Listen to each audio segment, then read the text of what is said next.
আব্দুর রহমান ইবনে মুলজিম খারিজি নামে এক ব্যক্তি হযরত আলীকে অন্ধকারে পিছন থেকে তরবারির আঘাত করছে। এই আঘাত এতটা কঠোর ছিল যে হযরত আলী এরপর মাত্র 2 দিনের মাথায় 17ই রমজান শাহাদাত বরণ করে। ইন্না লিল্লাহি ওয়া ইন্না ইলাইহি রাজিউন। তাহলে 40 হিজরির 15ই রমজান হযরত আলীকে আঘাত করা হয়, 17ই রমজান তিনি শহীদ হয়ে যান। আমিরে মুআবিয়াকে ওই রাতে আঘাত করা হয়েছে, কিন্তু তিনি প্রতিহত করতে পেরেছিলেন, তাকে তেমন ক্ষতি করতে পারে নাই। আমর ইবনুল আস ঘটনাচক্রে ওই রাতে নামাজে না বের হয়ে আরেকজনকে পাঠাইছিলেন। আরেকজনকে পাঠানোর কারণে ওই ব্যক্তি অন্ধকারে মনে করছে এটাই মনে হয় আমর ইবনুল আস, এরে মারছে। তখন আমর ইবনুল আসের পরিবর্তে ওই ব্যক্তি নিহত হয়ে গেছে, শহীদ হয়ে গেছে। তাহলে এক রাতে 3 জনের উপর হামলা চালানো হয়েছে, কেউ বলেন ভিন্ন রাতেই হামলা চালাইছে। হামলায় 2 জন শহীদ, এর মধ্যে হযরত আলী শহীদ হলেন। আমিরে মুআবিয়াকে হামলা চালানো হয়েছে, তিনি শহীদ হননি। আমর ইবনুল আস মনে করে আরেকজনকে হামলা চালানো হয়ে গেছে, তিনি শহীদ হয়ে গেছেন। হযরত আলী শহীদ হয়ে যাওয়ার পর খেলাফতের দায়িত্ব ভার আসে হযরত হাসান রাদিয়াল্লাহু তাআলা আনহু, হযরত আলীর ছেলে হাসান রাদিয়াল্লাহু তাআলা। হযরতে হাসান খেলাফত নেওয়ার পর তিনি চিন্তা করলেন যে মুসলমানের এই খেলা এই কতদিন চলবে। আর হযরত হাসানের ব্যাপারে আল্লাহ রাসূল বুখারীর বর্ণনা আছে, বলেছিলেন আমার এই নাতি, এভাবে বলছে আমার এই নাতি, আমার এই সন্তান বলছে আমার এই নাতি এত মহব্বতের, এত আমার এই নাতির মাধ্যমে আমি আশাবাদী আল্লাহ 2টা দলের মধ্যে চলমান বড় ফিতনাকে আল্লাহ রক্ষা রহিত করে দিবেন। রাসূল জীবদ্দশায় বলেছিলেন আমার এই নাতির মাধ্যমে। হযরত হাসান খেলাফত পাওয়ার পর 5-6 মাস কম বেশি হবে খেলাফতে অধিষ্ঠ থাকার পর হযরত হাসান নিজে গিয়ে আমিরে মুআবিয়াকে বললেন, চাচা আর কতদিন এগুলা চলবে, আমি আপনাকে যথেষ্ট যোগ্য মনে করতেছি, তাই খেলাফতের দায়ভার আপনাকে দিয়ে মুসলমানদের মাঝে এই বড় ফিতনা আমি রহিত করতে চাই। হযরত হাসান আমিরে মুআবিয়ার হাতে খেলাফতের দায়িত্ব দেওয়ার পর কিছুদিনের মধ্যে সারা পৃথিবীর মুসলমানদের মাঝে আবার শান্তির সুবাতাস বওয়া শুরু হলো। আমিরে মুআবিয়ার জামানায় ইসলাম আবার চতুর্দিকে ছড়ায় পড়া শুরু করলো, সুবহানাল্লাহ। আফগানিস্তানের কান্দাহার, কাবুল, বেলুচিস্তান, পাকিস্তানের লাহোর পর্যন্ত ইসলামের বিজয় পতাকা উড়ে শুরু করলো পাকিস্তান। আমিরে মুআবিয়ার জামানায় আফ্রিকার পুরো অঞ্চলগুলো, কঠিন কঠিন যে অঞ্চলগুলো যেখানে ইসলাম প্রচার করাটা কষ্ট ছিল, এই অঞ্চলগুলো আল্লাহ বিজয় দান করলেন। তো বেলুচিস্তান, পাকিস্তানের লাহোর, আফগানিস্তানের কাবুল, কান্দাহার, এগুলা সহ আপনার সুদূর মিশর থেকে মরক্কো পর্যন্ত আপনার ইসলামের জয় জয়কর অবস্থা যখন এইভাবে চলতেছিল, খুব সুন্দর চলতেছে।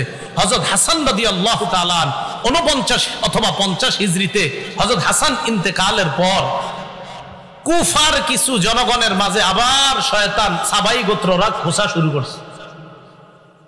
আপনার 41 হিজরি থেকে মোটামুটি আবার সুবাতাস ইসলামের। হযরত হাসান যখন আমিরে মুআবিয়ার হাতে খেলাফত দিয়ে দিল, আবার সুন্দর চলতেছে। তো হযরত হাসান ইন্তেকাল করছে 49 বা 50 হিজরিতে। কুফার কিছু লোক ওই সাবাই বা ওই শিয়া বা খারিজিদের চক্রান্তে আবার খোঁচানো শুরু করছে। কি কয়, যেহেতু হাসান মারা গেছে, এক কাজ করা দরকার। কি হুসাইনকে আমরা চিঠি পাঠাই যে আপনি খেলাফতের যোগ্য, আপনি আসেন।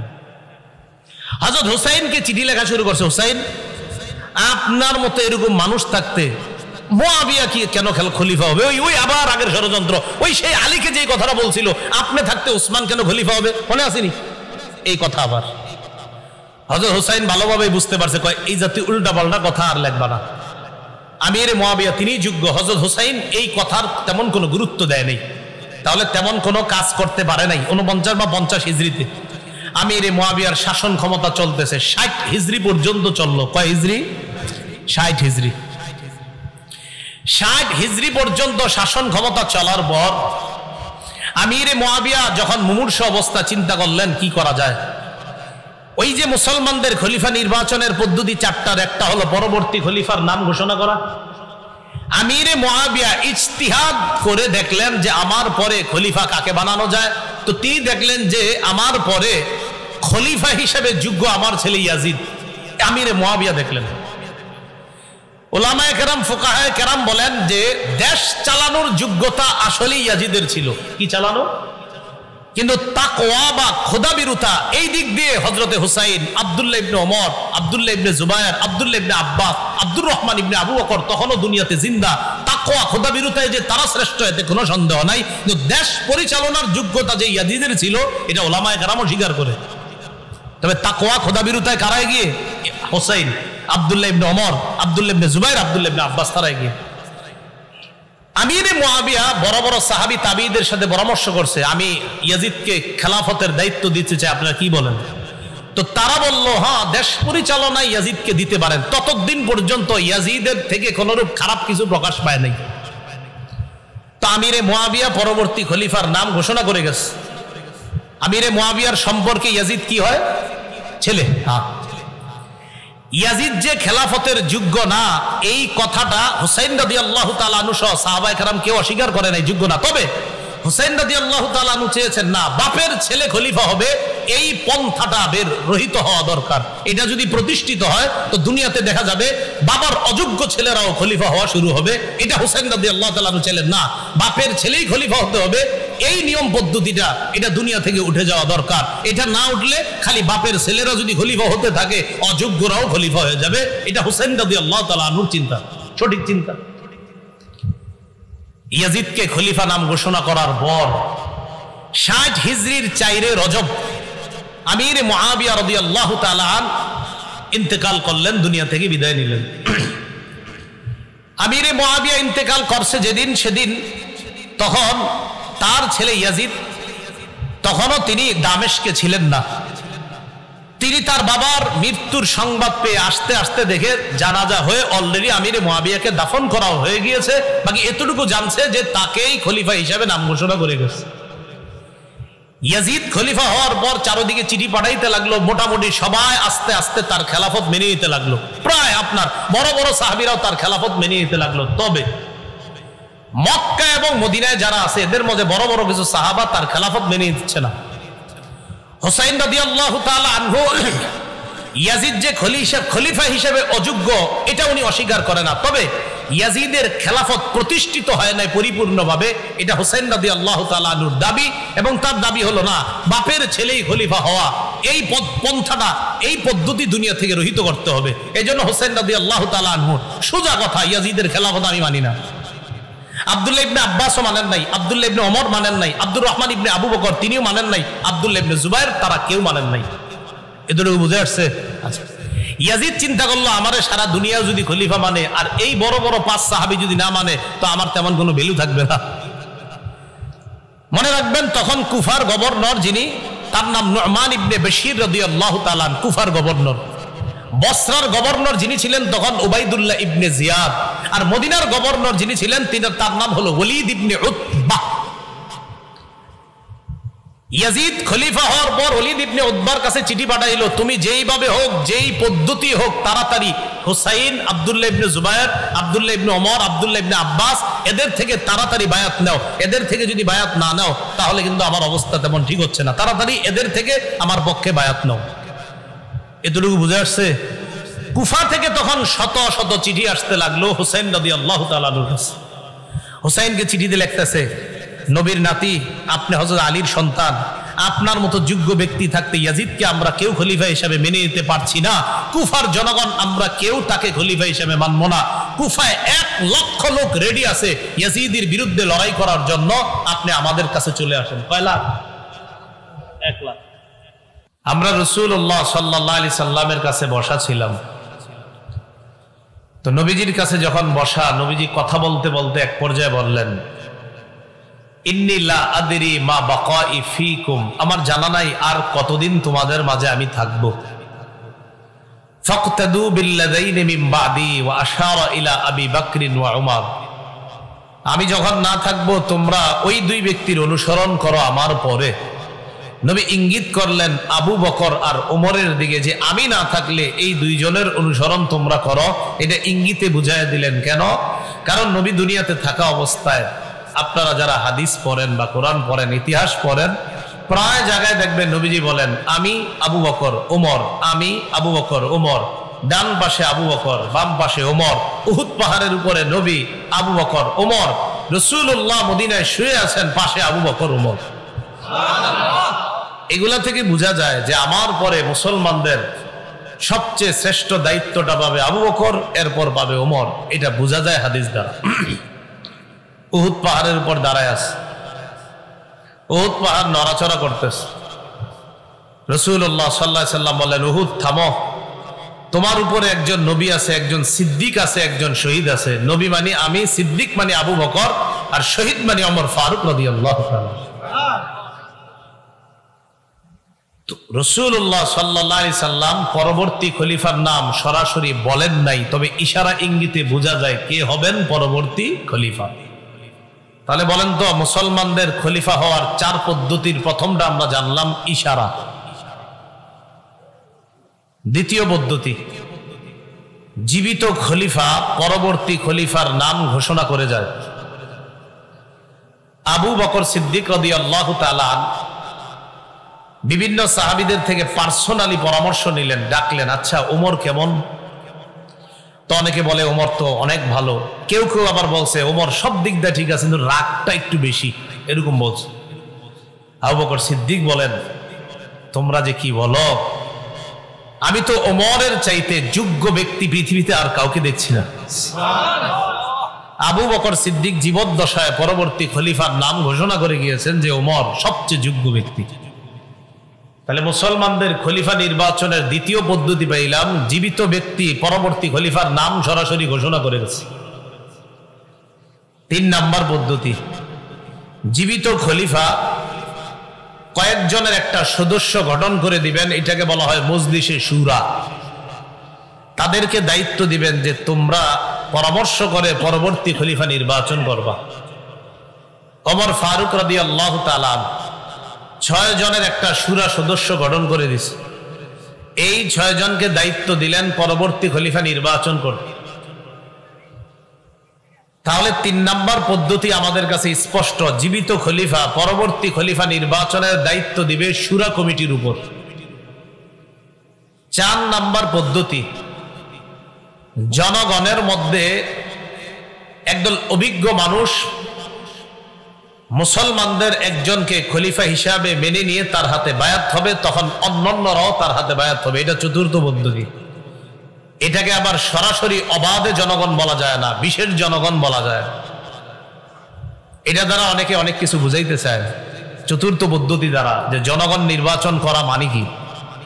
এই জনগণ দ্বারা উদ্দেশ্য অবাধে জনগণ না, এই জনগণ দ্বারা উদ্দেশ্য বিশেষ জনগণ তাদের খলিফা নির্বাচন করবে, বায়াত হবে, আর অন্যান্য জনগণ আস্তে আস্তে তার হাতে বায়াত হবে।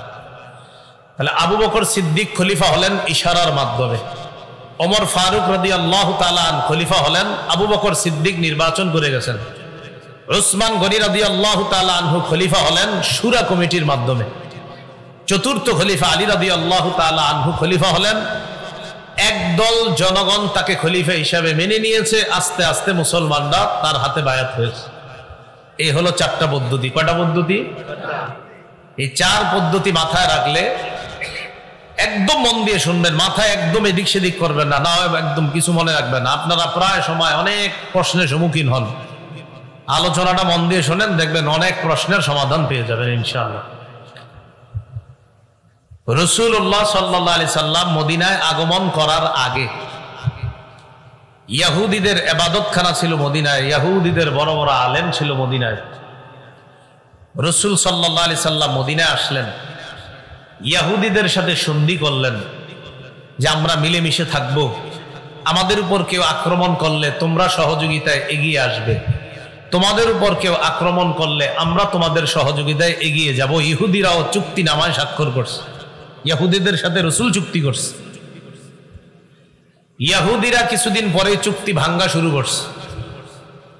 রাসূল সাল্লাল্লাহু আলাইহি সাল্লামের জনপ্রিয়তা দেখে ইহুদিরা সহ্য করতে না পেরে চুপে চুপে মক্কার মুশরিক আর কাফেরদের সাথে আতাত করা শুরু করলো। মক্কার মুশরিকদের সাথে মিলেমিশে ইহুদিরা গোপনে প্ল্যান করলো আল্লাহ রাসূলকে হত্যা করবে। বাস্তবিক অর্থে একদিন আল্লাহ রাসূল সাল্লাল্লাহু আলাইহি সাল্লামকে ইহুদিরা দাওয়াত দিল। নবীজি কয়েকজন সাহাবী নিয়ে গেছে। যাওয়ার পর ইহুদিরা বলতেছে, ইয়া রাসূলুল্লাহ, আপনার সাথে কিছু পার্সোনাল কথা ছিল আমাদের, বলো। আপনার সাথে যে সাহাবীরা আছে তাদের সামনে বলা যাবে না। নবীজি সাহাবীদেরকে বললেন তোমরা যাও। সাহাবীদের মনে সন্দেহ লাগছে, ঘটনা কি, আমাদেরকে কেন থাকতে দিচ্ছে না ইহুদিরা? তো সাহাবীদেরকে একটু দূরে পাঠিয়ে দিয়ে রসুলকে এক জায়গায় বসাইছে।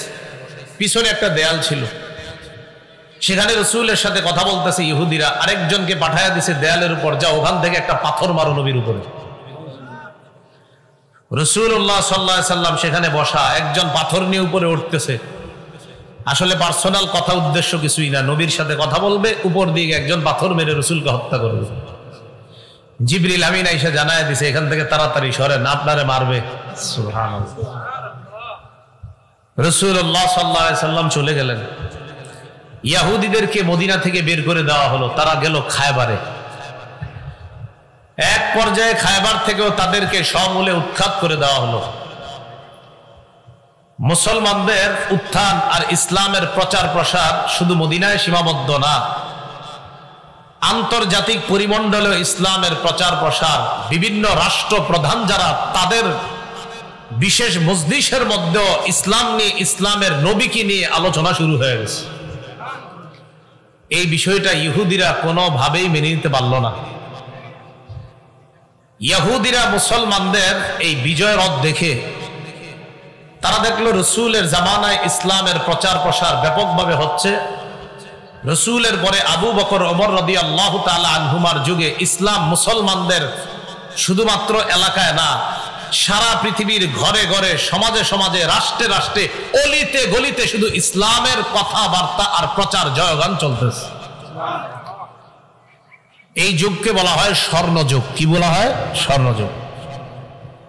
ইহুদিরা চিন্তা করলো ইসলামের এইভাবে প্রচার প্রসার আর ইসলামের আকাশচুম্বী জনপ্রিয়তার কারণটা খুঁজে বের করা দরকার। ইহুদিরা চিন্তা করে দেখলো মুসলমানদের এইভাবে সারা পৃথিবীতে উত্থানের একমাত্র কারণ হলো তাদের মাঝে একতা। বলেন কি? একতা। তাহলে পয়েন্ট বের করে ফেললো যে একতাই মুসলমানদেরকে এগিয়ে নিচ্ছে। পয়েন্ট বের করার পর এই পয়েন্টকে কিভাবে নষ্ট করা যায়, তখন তারা সন্ধি আটতে লাগলো। ইহুদিরা চিন্তা করে দেখলো অস্ত্র বলে মুসলমানদেরকে শেষ করার কোনোভাবেই সম্ভব না, কারণ মাত্র 313 জনের সাথে 1000 পারে না, 60 জনের সাথে 60,000 পারে না। অতএব অস্ত্র দিয়ে তাদেরকে শেষ করা যাবে না। কি? বুদ্ধিভিত্তিক যুদ্ধের মাধ্যমে তাদের একতা নষ্ট করতে হবে। দুইটা কথা মনে রাখবেন। বলেন, মুসলমানদের সারা দুনিয়াতে উত্থানের কারণ কি পাওয়া গেল? আর এটা নষ্ট করতে হবে অস্ত্রের যুদ্ধ দিয়ে না বুদ্ধির যুদ্ধ দিয়ে? বুদ্ধি। এই ইহুদিরা এবার বুদ্ধিভিত্তিক যুদ্ধের চিন্তা করলো যে বুদ্ধি দিয়ে এদেরকে শেষ করতে হবে। আবু বকর, ওমর ফারুক রাদিয়াল্লাহু তাআলা আনহুমার যুগে মুসলমানদের এই বুদ্ধিমত্তা, একতাকে নষ্ট করার চিন্তা করতে পারে না ইহুদিরা। কারণ ওমর ফারুক রাদিয়াল্লাহু তাআলা আনহু সচেতন খলিফা ছিলেন, এই জন্য কোনো দুঃসাহস করে নাই। ওমর ফারুক রাদিয়াল্লাহু তাআলা আনহু চলে যাওয়ার পর মুসলমানদের খলিফা হলেন ওসমান গনি রাদিয়াল্লাহু তাআলা। ওসমান গনি রাদিয়াল্লাহু তাআলা আনহু দয়ালু ছিলেন, নম্র ভদ্র ছিলেন এবং খুব সহজ সরল একজন মানুষ ছিলেন। ওসমান গনি রাদিয়াল্লাহু তাআলা আনহুর এই দয়ালু হওয়াটাকে ইহুদিরা দুর্বলতা হিসাবে নিল। এবার 6টা দেশের নাম বলবো, মুখস্থ করবেন। ইয়ামান, মদিনা, বসরা, কুফা, কুফা, শাম, মিশর। 1 নাম্বার ইয়ামান, 2 নাম্বার মদিনা, 3 নাম্বার বসরা, 4 নাম্বার কুফা, 5 নাম্বার শাম, 6 নাম্বার মিশর। মনে থাকবে নি? থাকবে। ইয়ামান, মদিনা, বসরা, কুফা, শাম, মিশর, এই 6টা দেশের নাম মনে রাখবেন। ইয়ামানের একটা এলাকা আছে নাম সনআ। এই সনআতে এক ইহুদির জন্ম হয়, তার নাম আব্দুল্লাহ ইবনে সাবা। বলেন কি নাম? এই নামটা সারা জীবন মনে রাখবেন। মনে রাখবেন মুসলমানদের একতা নষ্ট করাই যেই খলনায়ক, তার নাম আব্দুল্লাহ ইবনে সাবা। বলেন তো মুসলমানের উত্থানের কারণ কি? একতা। একতা নষ্ট করবে কি যুদ্ধ দিয়ে? বুদ্ধির। এই একতা নষ্টকারীর খলনায়কের নাম কি? সাবা। জন্ম কোথায়? ইয়ামানে। ইয়ামানের আব্দুল্লাহ ইবনে সাবা চিন্তা করলো একতা নষ্ট করা যায় কিভাবে। একতা নষ্ট করার জন্য লম্বা সময় ফিকির করছে। ফিকির করে আবু বকর ওমরের জামানায় একতা নষ্ট করার এই সিদ্ধান্তে সে যে বাস্তবায়ন করবে এই সাহস সে দেখাইতে পারতেছে না, কারণ হযরত ওমর ফারুক খুব সচেতন, কোনোভাবে টের পাইলে ওর অবস্থা খারাপ হয়ে যাবে, এটা সে ভালো করে জানে। এই জন্য সে হযরত উসমান গনির শাসন আমলকে দুর্বলতা হিসাবে নিল, কারণ উসমান গনি খুব দয়ালু মানুষ। আব্দুল্লাহ ইবনে সাবা ইয়ামান থেকে রওনা করলো মদিনায়। মদিনায় আইসা জনগণের সামনে কালিমা পড়ে মুসলমান হইল। এই মুসলমান মানি বাস্তবিক মুসলমান না, এটা হলো তাদের সামনে একটা লেবাস ধরছে মুসলমানের। বড় দাড়ি, আল্লাহওয়ালা বুজুর্গ, সারাক্ষণ ইবাদতে কাটায় আব্দুল্লাহ ইবনে সাবা। একদিন ওসমান গনি রাদিয়াল্লাহু তাআলা আনহুকে বলল, আপনি চাইলে আমাকে মদিনার কোনো দায়িত্ব দিয়ে দিতে পারেন। ওসমান গনি রাদিয়াল্লাহু তাআলা আনহু বললেন, মদিনার দায়িত্ব তোমাকে দিব? হযরত ওসমান গনি যেহেতু একজন শাসক, উনি বুদ্ধির মাধ্যমে চিন্তা করে দেখলেন এই লোকের সিদ্ধান্ত আর এই লোকের চিন্তা চেতনা মনে হয় তেমন একটা ভালো না। ওসমান গনি বুঝতে পারছে, সরাসরি বলে দিলেন, তুমি যোগ্য না কোনো দায়িত্বের।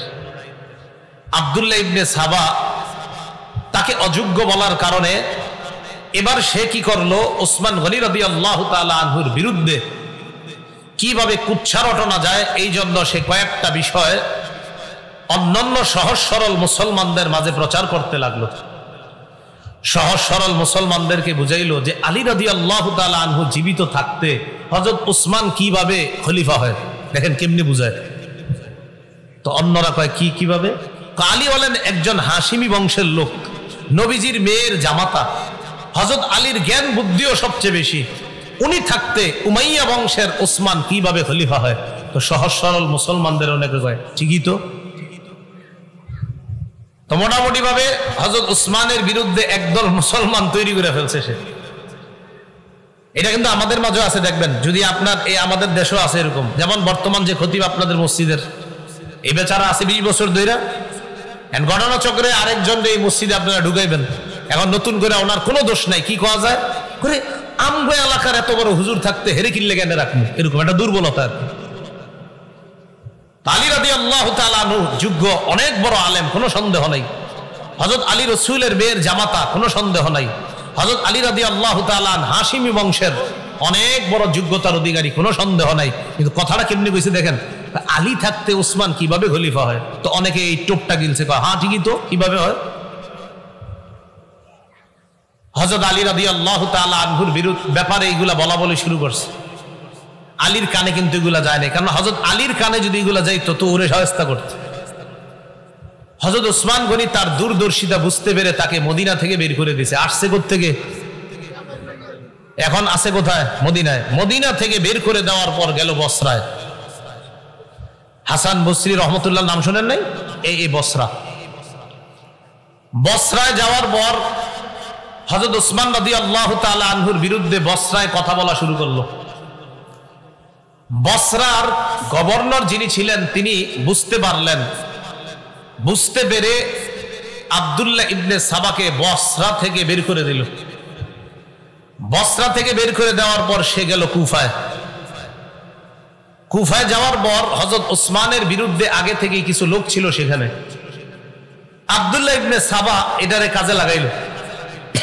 উসমানের বিরুদ্ধে যে লোকগুলা তাদেরকে গিয়ে বলতে লাগলো যে হযরত উসমান বাইতুল মাল থেকে রাষ্ট্রীয় সম্পদ আত্মসাৎ করে আত্মীয় স্বজনদের মাঝে বন্টন করে স্বজন প্রীতির পরিচয় দিয়েছে, বলেন নাউজুবিল্লাহ। ওসমান রাদিয়াল্লাহু তাআলা আনহুর বিরুদ্ধে এই কথাগুলা রটায় দিতে লাগলো। কুফার গভর্নর এই কথা বুঝতে পেরে তাকে কুফা থেকে বের করে দিল। কুফা থেকে বের করে দেওয়ার পর এই লোক গেল শামে।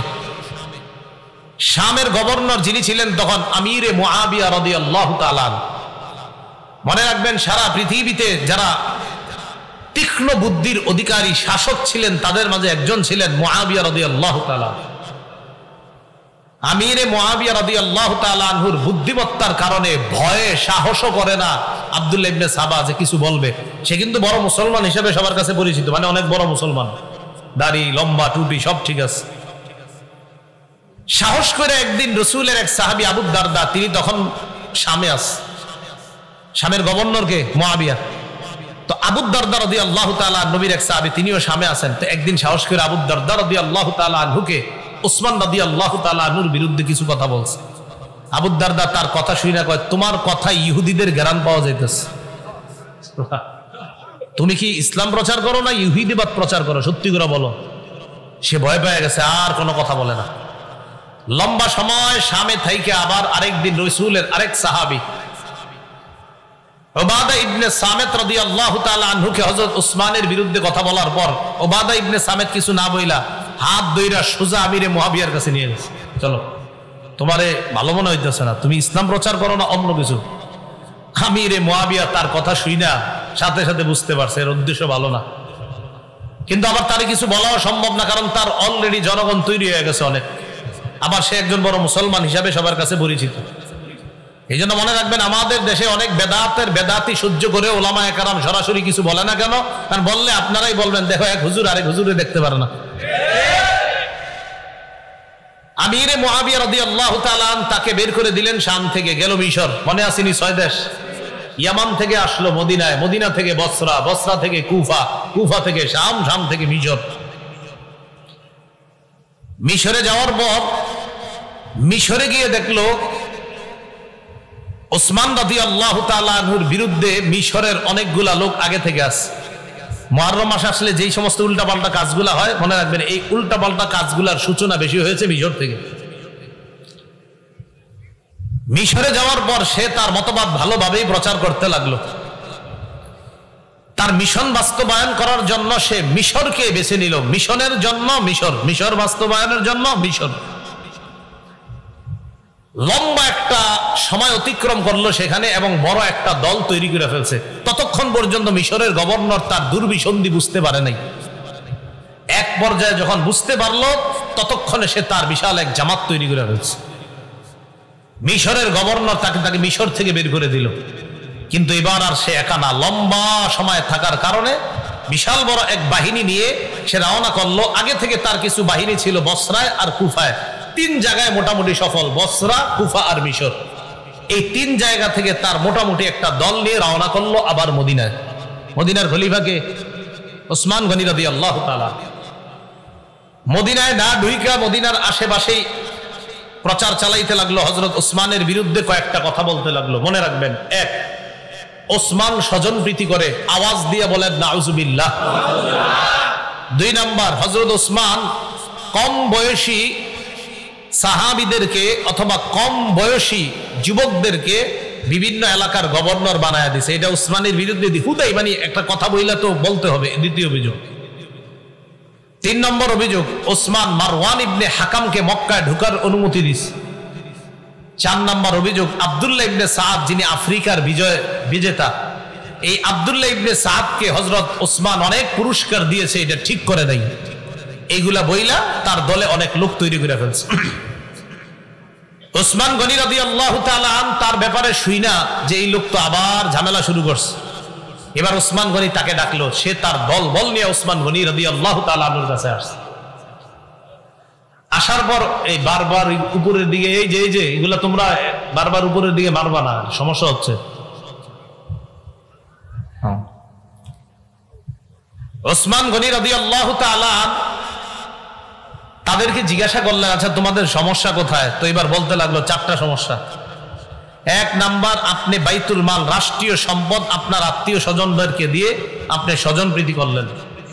ওসমান গনি রাদিয়াল্লাহু তাআলা জবাব দিলেন যে দেখো, আল্লাহ আমারে এত সম্পদ দান করছে, আমি এ পর্যন্ত খলিফা হিসাবেও রাষ্ট্রীয় কোষাগার থেকে 1টা টাকাও ভাতা গ্রহণ করি নাই। উল্টা আমার আত্মীয় স্বজনদেরকে দেওয়া দূরের কথা, আমি আমার বেতনটা পর্যন্ত আজও পর্যন্ত রাষ্ট্রীয় কোষাগার থেকে নিই। আমি যা দান করি সব আল্লাহ প্রদত্ত নেয়ামত, আল্লাহ আমার সম্পদ দিছে, আমার সম্পদ থেকে আমি দান করি। 2 নম্বর অভিযোগ, আপনি যুবক কম বয়সী সাহাবীদেরকে, কম বয়সী যুবকদেরকে গভর্নর বানাইছেন। কম বয়সীরা যদি যোগ্য হয় তাদেরকে দায়িত্ব দেওয়ার ইতিহাস তো নবীর যুগে আছে। সুবহানাল্লাহ। কোথায় আছে? আব্দুল্লাহ ইবনে সাবা, আর কি জানবো? তো ওসমান গনি বললেন, রাসূলের নাতি উসামা ইবনে যায়েদ রাদিয়াল্লাহু তাআলা, কি নাম? উসামা। এই উসামার বয়স যখন 17, উসামাকে আমির বানায়া বয়স্ক নেতৃত্বে আল্লাহ রাসূল বিভিন্ন যুদ্ধে পাঠানোর ইতিহাস আছে। তাহলে এরকম কম বয়সী একজন সাহাবীকে রাসূল আমির বানায়া বয়স্ক সাহাবীদেরকে তার দলে দিয়েছেন। এখান থেকেই বোঝা যায় যে কম বয়সী ব্যক্তি যদি যোগ্য হয়, তার যোগ্যতার তার আসনে তাকে বসানোটা এটা অন্যায় না। আর অভিযোগ থাকলে বলো। 3 নম্বর অভিযোগ, মারওয়ান ইবনুল হাকামকে আপনি মক্কায় ঢোকার অনুমতি কেন দিয়েছেন? রাসূল সাল্লাল্লাহু আলাইহি সাল্লামের সাহাবী উসমান গনি বললেন, মারওয়ান ইবনুল হাকাম একজন মুসলমান, আর মুসলমানকে মক্কায় ঢোকার অনুমতি রাসূল দিয়েছেন, এখানে আমি বাধা দেওয়ার কে? এই জন্য এটা কোনো অভিযোগই না। 4 নাম্বার, আফ্রিকা বিজয় করেছে যে তাকে আপনি এত পুরস্কার দেওয়া ঠিক করেন নাই। আচ্ছা পুরস্কার বেশি দেওয়া হয়ে গেছে, আচ্ছা ঠিক আছে পুরস্কার ছিনায় আনলাম, অন্তত তুমি তারপরও বিশৃঙ্খলা করো না। ওসমান গনি রাদিয়াল্লাহু তাআলা উনি ফিতনা পছন্দ করতেন না, উনি ঝগড়া পছন্দ করতেন না। উনি বললেন ঠিক আছে পুরস্কার ফিরিয়ে আনলাম, তারপরও তুমি বিশৃঙ্খলা করো না। আব্দুল্লাহ ইবনে সাবা ওই মুনাফিক ইহুদি, সে চিন্তা করলো ঘটনা কি, এর যা কই সবই দি মানে, এটা তো তেমন কিছু করা যায় না। সে আবার তার দলবল নিয়ে চলে গেল মদিনার বাহিরে 3 মঞ্জিল দূরে। আলী রাদিয়াল্লাহু তাআলা আন, তালহা এবং জুবায়ের 3 জন প্রবীণ সাহাবী তাদের কাছে গেল আব্দুল্লাহ ইবনে সাবা। যাওয়ার পরে তাদেরকে বলল, আপনারা থাকতে ওসমান গনি খলিফা হয় কেমনে? আলী রাদিয়াল্লাহু তাআলা সরাসরি বললেন, তোমার মতলব ভালো মনে হচ্ছে না।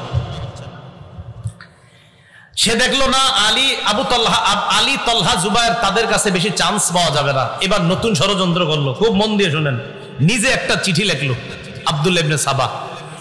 এই চিঠির মধ্যে লেখা, মিশরীরা মিশরে যাওয়ার পর তাদেরকে হত্যা করবা, আমিরুল মুমিনিনের পক্ষ থেকে নির্দেশ। আমিরুল মুমিনিন কে? ওসমানের লেখা চিঠিটা না আব্দুল্লাহ ইবনে সাবার লেখা? আব্দুল্লাহ ইবনে সাবা নিজে থেকে একটা চিঠি বানাইছে, বানায় এটা লেখছে, লিখে এবার মিশরীদেরকে দেখাইছে। দেখো তার সাথে কয় দেশের লোক আছে? 3 দেশ, মিশর, বসরা, কুফা। তো মিশরীদেরকে দেখাইছে, দেখো তোমরা মিশরে যাওয়ার পর তোমাদেরকে যেন হত্যা করা হয় এই নির্দেশনা দিয়েছে ওসমান। এই চিঠি দেখাইতে গেছে আলী রাদিয়াল্লাহু তাআলা। হযরত আলী রাদিয়াল্লাহু তাআলা বুদ্ধিমান সাহাবী ছিলেন, বিচক্ষণ সাহাবী।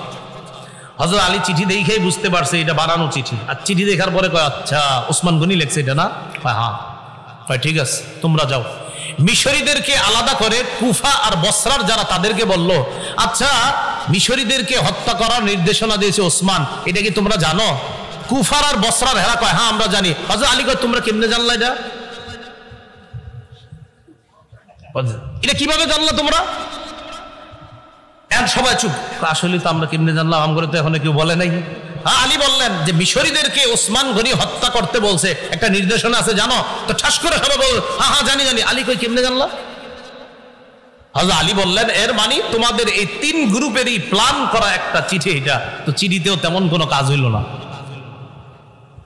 আব্দুল্লাহ ইবনে সাবা ইতিমধ্যে তার জনগণ আরো বাড়াইতেছে। হযরত আলী রাদিয়াল্লাহু তাআলা আনহু বুঝতে পারছে অবস্থা বেশি ভালো না। ইতিমধ্যে জিলহজ মাস এসে গেছে। কোন মাস? 35 হিজরির জিলহজ মাস। মদিনার বড় বড় সাহাবায়ে কেরামরা হজ করার জন্য চলে গেলেন মক্কায়। আম্মাজান আয়েশা সিদ্দিকা রাদিয়াল্লাহু তাআলা আনহা তিনিও মক্কায় গেলেন। এদিক দিয়ে মদিনা খালি, অর্থাৎ মদিনায় বড় বড় সাহাবায়ে কেরাম নাই। এই সুযোগটাকে কাজে লাগাইলো আব্দুল্লাহ ইবনে সাবা। হ্যাঁ, আলী রাদিয়াল্লাহু তাআলা, তালহা, জুবায়ের রাদিয়াল্লাহু তাআলা আনহুম তারা ছিলেন তখনও মদিনায়। হযরত আলী অবস্থা বেগতিক দেখে চিন্তা করলেন, এই লোক আমারে নিয়ে ষড়যন্ত্র করবে। হযরত আলী তার সন্তানদেরকে, হাসান, হুসাইন, তাদেরকে দায়িত্ব দিলেন একটা। কি দায়িত্ব? আব্দুল্লাহ ইবনে সাবা তার দলবল নিয়ে একদিন জুমার নামাজের সময় হযরত উসমানের বিরুদ্ধে মসজিদে বিদ্রোহ করে বসছে। নাউজুবিল্লাহ। বিশাল বড় একটা জামাত বিদ্রোহ করার কারণে হযরত উসমান ভেঙে বললেন। ওসমান গনি তার হাউসে ঢুকলেন। তার ঘরে ঢুকার পর এই বিদ্রোহী বাহিনী চারদিক থেকে ঘেরাও করে ফেলছে হযরত উসমান গনির বাসা। 22 দিন পর্যন্ত ঘেরাও করে রাখছে। কেউ লিখেছেন 40 দিন। খানা দেয় না, পানি দেয় না। যে উসমান গনির টাকা দিয়ে ক্রয় করা কূপ থেকে পানি মুসলমানরা খায় প্রতিনিয়ত, সেই কূপ থেকেও এক ফোঁটা পানির ব্যবস্থা উসমানের জন্য হয় না। আলী রাদিয়াল্লাহু তাআলা এই অবস্থা দেখা যুবক সাহাবীদেরকে উসমান গনির বাসা পাহারাদারি করার জন্য পাঠায়া দিলেন। এই যুবকদের মাঝে তার 2 কলিজার টুকরা হাসান, হুসাইনকেও পাঠাইছেন। আলী চলে গেলেন মদিনা থেকে বাহিরে। যুবক সাহাবীরা প্রধান ফটক পাহারা দিতেছে। 35 হিজরির 18ই জিলহজটা সারা জীবন মনে রাখবেন। বলেন 35 হিজরির, কেউ 17ই জিলহজও লিখছে, 17 বা 18 জিলহজ শুক্রবার। এই 35 হিজরির 17ই বা 18ই জিলহজ ওসমান গনি যে বাসায় থাকতেন, ওই বাসার পিছনের সাইড দিয়ে দেয়ালের উপরের ভাগ ভাইয়া বিদ্রোহীরা ঘরে প্রবেশ করছে। সামনে দিয়ে কেন আসতে পারতেছে না? সামনে যুবক সাহাবীরা পাহারা দিচ্ছে। ঘরে প্রবেশ করার পর হযরত ওসমান গনি তখন সূরা বাকারা তেলাওয়াত করতেছে। সূরা বাকারার 137 নম্বর আয়াত পড়তেছিলেন। ওই মুহূর্তে একজন পাপিষ্ঠ পিছন দিক থেকে হযরত ওসমানের কল্লা বরাবর আঘাত করছে। হযরত ওসমানের দেহ থেকে কল্লাটা আলাদা হয়ে রক্ত পড়ে সূরা বাকারার 137 নম্বর আয়াতের উপর রক্তের ছিটা পড়ছে। ওই আয়াতটা হলো ফাসায়াকফিকাহুমুল্লাহ, তাদের বিরুদ্ধে আল্লাহ যথেষ্ট। এই আয়াতের অর্থ ওসমান গনি কোরআন তেলাওয়াতরত অবস্থায় শহীদ হয়ে গেলেন। তার বিবি নায়লা আক্রমণ ঠেকাইতে গিয়েছিলেন, হাতের আঙ্গুলগুলো এবং কবজি সহ হাত থেকে আলাদা হয়ে গেছে। হযরত ওসমান গনিকে শহীদ করে দেওয়ার পর এই জায়গাটা মনে রাখবেন, 35 হিজরির 18ই জিলহজ মুসলমানদের একতা নষ্ট হয়ে গেল। আজও পর্যন্ত সেই একতা ফিরে আসে নাই। মনে আসেনি মুসলমানদের উত্থানের কারণ কি? একতা। একতা নষ্ট করবে কি দিয়ে? বুদ্ধি দিয়ে। এই নষ্ট করে ফেললো। হযরত ওসমান গনি শহীদ হয়ে যাওয়ার পর মুহূর্তের মধ্যে ছড়ায় গেল ওসমান গনি শহীদ হয়ে গেছে।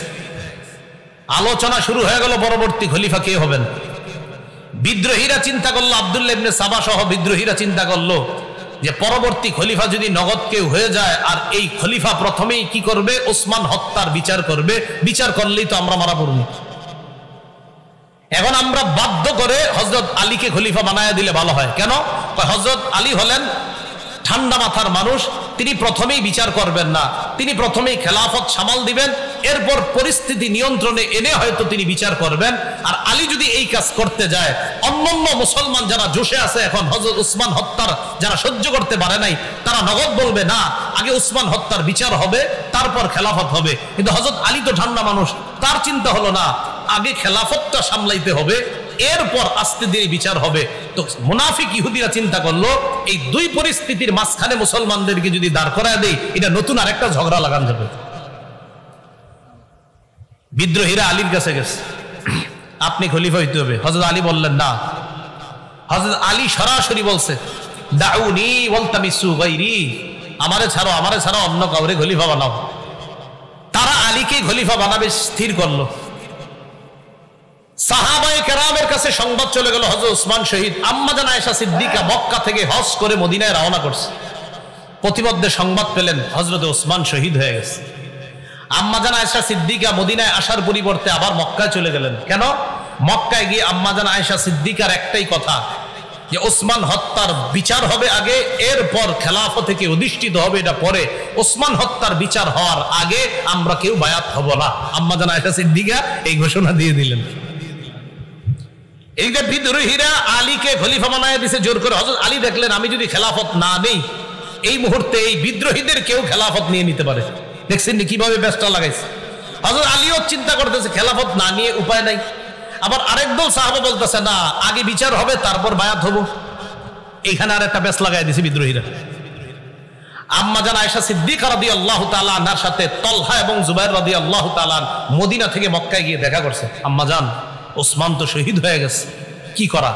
আম্মা জান আয়েশা সিদ্দিকা বললেন, শাহাদাতের প্ল্যান কোত্থেকে হয়েছে? কয় বসরা আর কুফা থেকে। কয় চলো বসরা আর কুফায় যাব, সেখান থেকে আমরা ওসমান হত্যার বদলার প্ল্যান করব। কি বলতেছে আম্মা জান আয়েশা সিদ্দিকা রাদিয়াল্লাহু তাআলা আনহা। তিনি চলে গেলেন, রওনা করলেন বসরা। এদিক দিয়ে আলী রাদিয়াল্লাহু তাআলা আনহু যখন জানলেন যে আমার শাশুড়ি আম্মা জান আয়েশা সিদ্দিকা রাদিয়াল্লাহু তাআলা না কি হয় শাশুড়ি, যে আম্মাজান তো রওনা করছে বসরায়, আর বসরায় এই জন্যই যাচ্ছে যে ওসমান হত্যার বদলা। হযরত আলী রাদিয়াল্লাহু তাআলা চিন্তা করলেন তাহলে আমিও বসরায় যাই, বসরায় গিয়ে আম্মাজানের সাথে কথা বলা দরকার। এদিক দিয়ে হযরত আলী রাদিয়াল্লাহু তাআলা আনহু রওনা করলেন, ওই দিক দিয়ে আম্মাজানও বসরায় রওনা করছে। বিদ্রোহীরা চিন্তা করলো সর্বনাশ, বসরায় গিয়ে যদি দুই দলের মাঝে মিটমাট হয়ে যায় বিপদে পড়বো আমরা। কথাগুলো কি বুঝতেছেন সবাই? একদম মাথায় এদিক সেদিক নিয়েন না, খুব গুরুত্বপূর্ণ তথ্য আসবে সামনে। হযরত আলী রাদিয়াল্লাহু তাআলা আনহু বসরায় গেলেন। আম্মাজান আয়েশা সিদ্দিকা রাদিয়াল্লাহু তাআলা আনহাও গেলেন। ওইদিক দিয়ে আমিরে মুআবিয়া শাম দেশ থেকে আম্মাজানের সাথে দেখা করতে আসছে। আমিরে মুআবিয়া রাদিয়াল্লাহু তাআলা আনহুরও এক দাবি, আগে ওসমান হত্যার বিচার হবে, তারপর আমরা বায়াত হব। তাহলে দাবিতে আম্মাজান আয়েশা আমিরে মুআবিয়া তারা এক হয়ে গেলেন। আলী রাদিয়াল্লাহু তাআলা আনহু গেলেন, যাওয়ার পর আম্মাজান আয়েশা রাদিয়াল্লাহু তাআলা আনহা এবং আমিরে মুআবিয়ার সাথে কথা বললেন যে দেখো, যদি কোনোভাবে যুদ্ধ লেগে যায় ক্ষতি হবে আমাদের, তাই কোনো যুদ্ধ চাই না, আমাদের মাঝে মীমাংসা হয়ে যাক। আম্মাজান আয়েশা সিদ্দিকা রাদিয়াল্লাহু তাআলা আনহা প্রস্তাব দিয়ে দিলেন, আমিরে মুআবিয়া তারা উভয় প্রস্তাব দিলেন। একটাই প্রস্তাব, আপনি মদিনায় ফিরে গিয়ে প্রথমে বিদ্রোহীদের বিচার করবেন, তারপর আমরাই আপনার হাতে হাত রেখে বা আমরাই আপনার কাছে বায়াত হব। তাহলে সহজ হয়ে গেল বিষয়টা। তাহলে কি জানাইলো এই জায়গায়? আলী রাদিয়াল্লাহু তাআলা মদিনায় আসবেন, আসার পর ওসমান রাদিয়াল্লাহু তাআলা আনহুর হত্যাকারীদের বিচার করবেন, তারপর মুসলমানরা ব্যাপকভাবে হযরতে আলীর কাছে বায়াত হবে, তাকে খলিফা হিসেবে মেনে নেবে। এতটুকু বুঝছেন নি সবাই? রাতের বেলা সবাই খুশিতে ঘুমাইতেছে। খুশিতে বলতে আলী রাদিয়াল্লাহু তাআলা আনহুর সাথে যে মুসলমানরা তারাও খুশি যে হারে কোনো রক্তপাত হবে না, এটা ভালো লাগতেছে। আম্মাজানের সাথে যারা তারাও খুশি, আমিরে মুআবিয়ার সাথে তারাও খুশি যে কোনো রক্তপাত ছাড়াই মীমাংসা হয়ে গেল। আব্দুল্লাহ ইবনে সাবা তার অনুসারীদের কি নিয়ে টেনশনে পড়ে গেল, বেটা বিপদে তো আমরাই পড়ব, কি করা? রাতের বেলা একটা ঘটনা ঘটাইতে হবে। রাতে সবাই ঘুম। আব্দুল্লাহ ইবনে সাবা তার অনুসারীদেরকে নিয়ে আম্মাজান আয়েশা সিদ্দিকা যে তাবুতে আম্মাজান আয়েশা সিদ্দিকা যেখানে বিশ্রাম নিচ্ছে আর আমিরে মুআবিয়া তাদের উপরে হামলা চালাইল। তাদের উপরে আম্মাজান আয়েশা আমিরে মুআবিয়া যেখানে তাদের উপর হামলা চালাইলো। বলেন তো তাদের উপরে হামলা চালানোর পর অভিযোগের তীরটা কার উপর যাবে? হ্যাঁ, আলী রাদিয়াল্লাহু তাআলা আনহু। কোন অবস্থা না দেখে মুসলমানরা সবাই বুঝে ফেললো যে আলী রাদিয়াল্লাহু তাআলা আনহু মনে হয় আমাদের উপর আক্রমণ চালাইছে। আসলে ঘটনাটা হযরত আলী ঘটায় নাই, ঘটাইছে ওই আব্দুল্লাহ ইবনে সাবা। এজন্য সব সময় সতর্ক থাকবেন। আমি আপনার মাঝে শত্রুতা নাই, আমার আপনার মাঝে তৃতীয় পক্ষ শত্রুতা করে। এই শত্রু এখনো আছে, ইসলাম তারা মিটিয়ে দিতে চায়, এদেরকে চিহ্নিত করতে হবে সারা জীবন। সব সময় তৃতীয় পক্ষে আমাদের মাঝে ঝগড়া লাগায়। আব্দুল্লাহ ইবনে সাবা তার অনুসারীরা নিয়ে আক্রমণ চালাইলো। এদেরকে বলা হয় সাবাই। বলেন কি বলা হয়? সাবাই। আক্রমণ চালানোর পর বাস কে কার উপর আক্রমণ চালাইছে এটা না বুঝা কঠিন যুদ্ধ শুরু হয়ে গেল। মুসলমানরা মুসলমানের তরবারির নিচে শহীদ হওয়া শুরু হইল। মুসলমানরা মুসলমানের তরবারি। আলী রাদিয়াল্লাহু তাআলা আনহু তো জানেন যে এই যুদ্ধ তো এই আক্রমণ তো আমাদের পক্ষ থেকে হয় নাই, কিন্তু এখন যতই বলবে বোঝানো যাবে না। আম্মাজান যেই ওটের উপরে ছিল এই ওট বরাবর একটা তীর মারছে, আম্মাজানের ওট পড়ে গেছে, তো আম্মাজান বসে গেছে, যুদ্ধ থেমে গেছে। আম্মাজান যতক্ষণ ছিল ওটের উপরে ততক্ষণ যুদ্ধ চলছে। হ্যাঁ, আম্মাজান এখনো আছে। তো তৎকালীন নিয়ম ছিল যে যিনি প্রধান থাকে তিনি যখন আপনার বসে যায় তখন এমনি যুদ্ধ থেমে যায়। তো আম্মাজান আয়েশা সিদ্দিকা ওটের উপর ছিল, এটাকে বলা হয় জামাল। এই জন্য এই যুদ্ধটার নাম জঙ্গে জামাল বা ওটের যুদ্ধ বা ওষ্টির যুদ্ধ। আম্মাজান যখন নামলেন, আমিরে মুআবিয়া আম্মাজান আর আলী তাদের মাঝে কথা, আম্মাজান আমরা তো কেউ আক্রমণ করি নাই, তাদের মাঝে ভুল বুঝাবুঝিতে হয়ে গেছে, তখন বুঝে আসছে। তো বুঝে এসে লাভটা হলো কি, এর আগে মুসলমানদের প্রচুর পরিমাণ শহীদ হয়ে গেছে।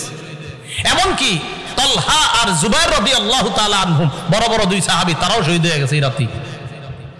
হযরত তলহা রাদিয়াল্লাহু তাআলা আনহু লাশ দেখা আলী রাদিয়াল্লাহু তাআলা আনহু বলতেছিলেন, আহারে আল্লাহ রাসূল রে, কত যুদ্ধে এই তলহা প্রাচীর হয়ে কাফেরদের থেকে রক্ষা করেছে, আজকে সেই তলহা আমাদের ভুল বুঝাবুঝির কারণে শহীদ হয়ে গেল। আম্মাজান চলে গেলেন মক্কায়। এদিক দিয়ে আলী রাদিয়াল্লাহু তাআলা আনহু কিছুদিন কুফায় অবস্থান করতেছে। এই বসরা কুফা এর মাঝামাঝি আলী রাদিয়াল্লাহু তাআলা অবস্থান করা অবস্থায় হযরত আমিরে মুআবিয়ার বিরুদ্ধে আলী রাদিয়াল্লাহু তাআলা আনহুর একদল বুঝাইতে লাগলো যে আমিরে মুআবিয়া কিন্তু আপনার বিরুদ্ধে ষড়যন্ত্র করতেছে, মিথ্যা কথা। এটা কারা? ওই সাবাই গোষ্ঠী। আলী রাদিয়াল্লাহু তাআলা আনহু কি করলেন? আমিরে মুআবিয়াকে শামের গভর্নর পদ থেকে হটায়া দিলেন।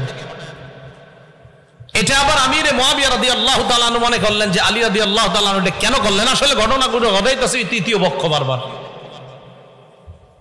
মুআবিয়া রাদিয়াল্লাহু তাআলা আনহু আলী রাদিয়াল্লাহু তাআলা আনহুর বিরুদ্ধে যুদ্ধ করার জন্য তৈরি। আলী রাদিয়াল্লাহু তাআলা আনহু প্রতিহত করার জন্য রওনা করছে। ইরাক এবং বসরার মাঝখানে একটা জায়গার নাম সিফফিন। এই সিফিন নামক জায়গায় দুই দল মুসলমানের মাঝে তুমুল লড়াই হলো, দীর্ঘ 2 মাস পর্যন্ত লড়াই হলো, শুধু 70,000 মুসলমান শহীদ হলো। কয় হাজার? মুসলমানের তরবারিতে মুসলমান শহীদ। এই জঙ্গে জামাল আর সিফিন 2 যুদ্ধে মিলে প্রায় 90,000 মুসলমান শহীদ হয়েছে। আলী রাদিয়াল্লাহু তাআলা আর আমিরে মুআবিয়ার মাঝে এরপরে দেখলো, সন্ধি হলো যে এটা তো আমরা কি করতেছি, নিজেরা নিজেদের বিরুদ্ধে লড়াই। হযরত আলী আর মুআবিয়া তারা 2 জন বুঝতে পারলো না, এগুলো তো ঠিক হচ্ছে না আমাদের। তাদের এই বোঝাপড়াটা মেনে নিতে পারে না ওই সাহাবী গোষ্ঠী। আলী রাদিয়াল্লাহু তাআলা যখন সন্ধি করলেন যে আর যুদ্ধ হবে না, তখন একদল হযরতে আলীর এই কথা মেনে নিতে পারছে না। এবার ফতুয়া দাঁড়াইলো 2টা, তারা 2টা ফতুয়া দিল। কয়টা? ওই সাহাবী গোষ্ঠী 2 ফতুয়া দিল। এক, আমিরে মুআবিয়া হযরত আলীর ইমামত না মানার কারণে তিনি কাফের, নাউজুবিল্লাহ বলেন। আর হযরত আলী মুআবিয়ার সাথে সন্ধি করার কারণে তিনি ফাসিক। দেখছেন, দুজনের উপর ফতুয়া লাগাইছে যে আমিরে মুআবিয়া কাফের, নাউজুবিল্লাহ, হযরত আলীকে না মানার কারণে। আজ হযরত আলী কেন সন্ধি করলেন, এজন্য তিনি ফাসিক। আর একদল বের হয়ে গেল হযরত আলীর দল থেকে। বের হওয়ার আরবি হলো খুরুজ, খরজায়া খুরুজু, এখান থেকে বের হয়েছে। এই বের হওয়ার কারণে তাদেরকে বলা হয় খারিজি। ওই খারিজি মানে এখান থেকে বের হয়ে গেছে।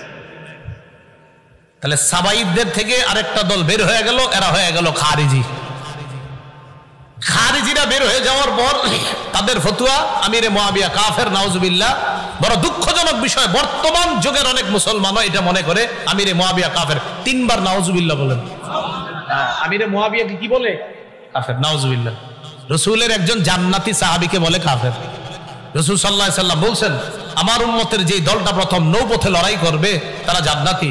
আমিরে মুআবিয়া ওই সাহাবী যিনি নৌবহর তৈরি করেছিলেন এবং রোমকদের নৌবহরকে শোচনীয়ভাবে পরাজিত করেছিলেন যে সাহাবী, তিনি আমিরে মুআবিয়া রাদিয়াল্লাহু তাআলা। তাহলে একজন জান্নাতি সাহাবীকে কাফের বলা, এটা কি মুসলমানরা যারা আমরা কাফের বলবো, এটা কি আমাদের সওয়াব হবে না গুনাহ হবে? অন্যায়, শুধু গুনাহ না, বড় গুনাহ। আল্লাহ আমাদেরকে হেফাজত করেন। আমিরে মুআবিয়া রাদিয়াল্লাহু তাআলা আর আলী রাদিয়াল্লাহু তাআলা আনহুর মাঝে এই সাবাই আর খারিজিরা আপনার একটা দ্বন্দ্ব লাগাইয়া দিল। এবার হযরত আলী রাদিয়াল্লাহু তাআলা আনহু কোনোভাবে শাসন ভাগটা রক্ষা করার জন্য তিনি তখন মদিনা থেকে ইসলামী খেলাফতটাকে নিয়ে গেল কুফায়। কোথায়? কুফায়। এখন মুসলমানদের ইসলামী খেলাফত পরিচালনা হয় কুফা থেকে। এই যে মদিনা থেকে ইসলামী খেলাফত বের হলো, আর অদ্যাবধি পর্যন্ত ইসলামী খেলাফত আর মদিনায় আসেনি।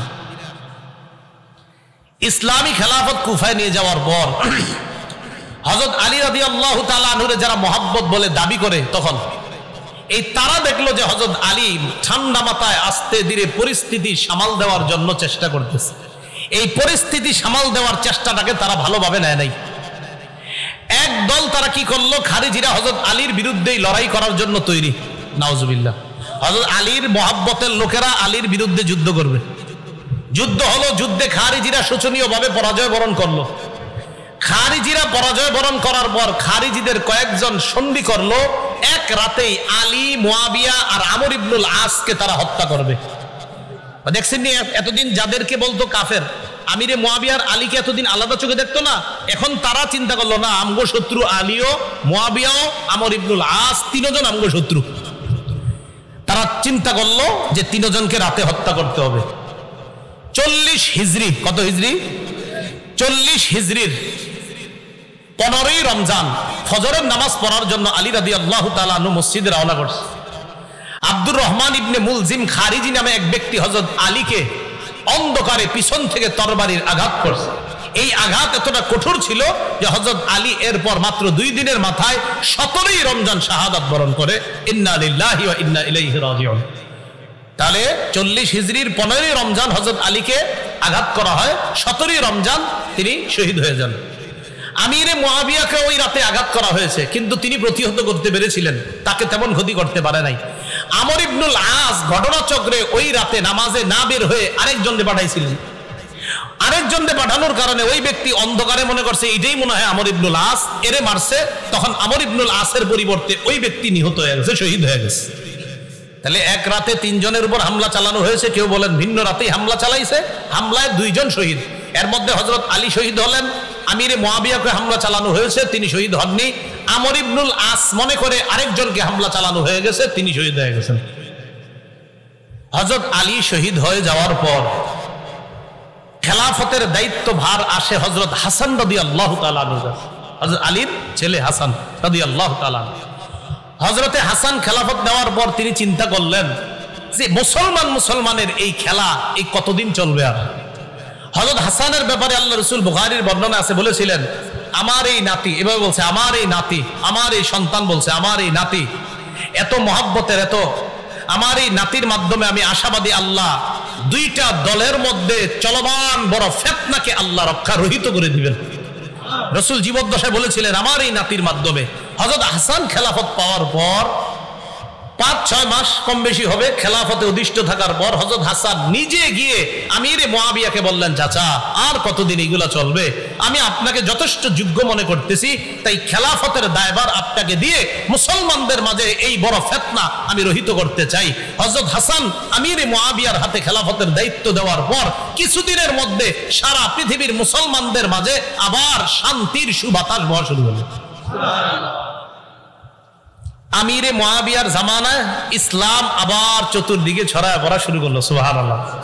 আফগানিস্তানের কান্দাহার, কাবুল, বেলুচিস্তান, পাকিস্তানের লাহোর পর্যন্ত ইসলামের বিজয় পতাকা উড়ে শুরু করলো পাকিস্তান। আমিরে মুআবিয়ার জামানায় আফ্রিকার পুরো অঞ্চলগুলো, কঠিন কঠিন যে অঞ্চলগুলো যেখানে ইসলাম প্রচার করাটা কষ্ট ছিল, এই অঞ্চলগুলো আল্লাহ বিজয় দান করলেন।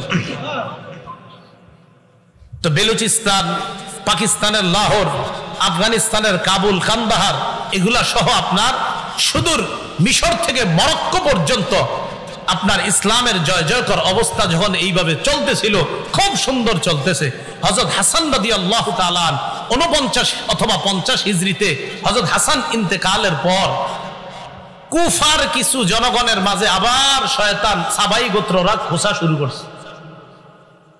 আপনার 41 হিজরি থেকে মোটামুটি আবার সুবাতাস ইসলামের। হযরত হাসান যখন আমিরে মুআবিয়ার হাতে খেলাফত দিয়ে দিল, আবার সুন্দর চলতেছে। তো হযরত হাসান ইন্তেকাল করছে 49 বা 50 হিজরিতে। কুফার কিছু লোক ওই সাবাই বা ওই শিয়া বা খারিজিদের চক্রান্তে আবার খোঁচানো শুরু করছে। কয় কি, কয় যেহেতু হাসান মারা গেছে, এক কাজ করা দরকার। কি, হুসাইনরে আমরা চিঠি পাঠাই যে আপনি খেলাফতের যোগ্য, আপনি আসেন। হযরত হুসাইনকে চিঠি লেখা শুরু করছে, হুসাইন আপনার মতো এরকম মানুষ থাকতে মুআবিয়া কি কেন খলিফা হবে? ওই আবার আগের ষড়যন্ত্র, ওই সেই আলীকে যে কথাটা বলছিল আপনি থাকতে ওসমান কেন খলিফা হবে, মনে আসেনি এই কথা? আবার হযরত হুসাইন ভালোভাবে বুঝতে পারছে, কয় এই জাতীয় উল্টা পাল্টা কথা আর লেখবা না, আমিরে মুআবিয়া তিনি যোগ্য। হযরত হুসাইন এই কথার তেমন কোনো গুরুত্ব দেয় নাই, তাহলে তেমন কোনো কাজ করতে পারে নাই। 49 বা 50 হিজরিতে আমিরে মুআবিয়ার শাসন ক্ষমতা চলতেছে 60 হিজরি পর্যন্ত চললো। কয় হিজরি? 60 হিজরি। 60 হিজরি পর্যন্ত শাসন ক্ষমতা চলার পর আমিরে মুআবিয়া যখন মুমূর্ষ অবস্থা, চিন্তা করলেন কি করা যায়। ওই যে মুসলমানদের খলিফা নির্বাচনের পদ্ধতি 4টার, একটা হলো পরবর্তী খলিফার নাম ঘোষণা করা। আমিরে মুআবিয়া ইজতিহাদ করে দেখলেন যে আমার পরে খলিফা কাকে বানানো যায়। তো তিনি দেখলেন যে আমার পরে খলিফা হিসেবে যোগ্য আমার ছেলে ইয়াজিদ। আমিরে মুআবিয়া দেখলেন। উলামায়ে কেরাম, ফুকাহায়ে কেরাম বলেন যে দেশ চালানোর যোগ্যতা আসলে ইয়াজিদের ছিল। কি চালানো?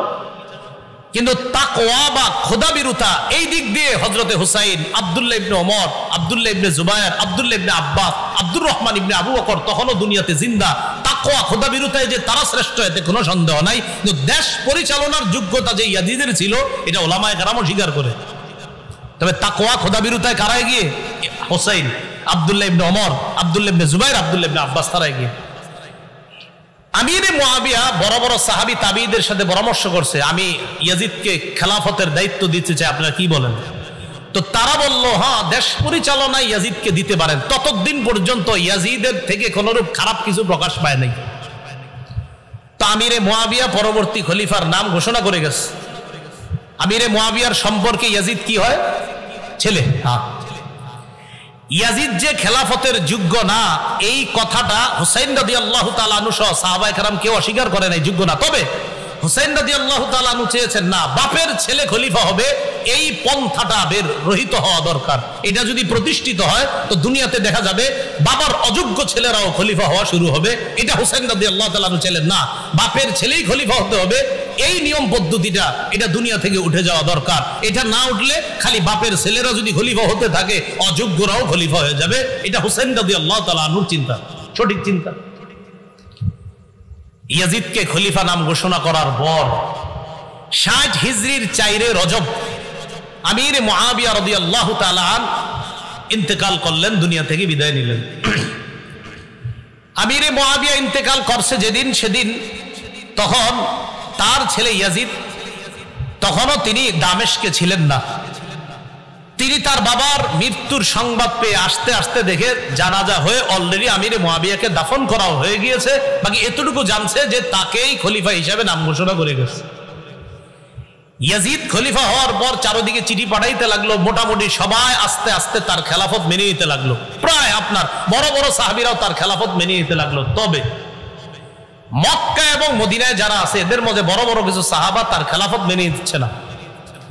হুসাইন রাদিয়াল্লাহু তাআলা আনহু ইয়াজিদ যে খলিফা হিসেবে অযোগ্য এটা উনি অস্বীকার করে না। তবে ইয়াজিদের খেলাফত প্রতিষ্ঠিত হয় নাই পরিপূর্ণভাবে, এটা হুসাইন রাদিয়াল্লাহু তাআলা আনহুর দাবি।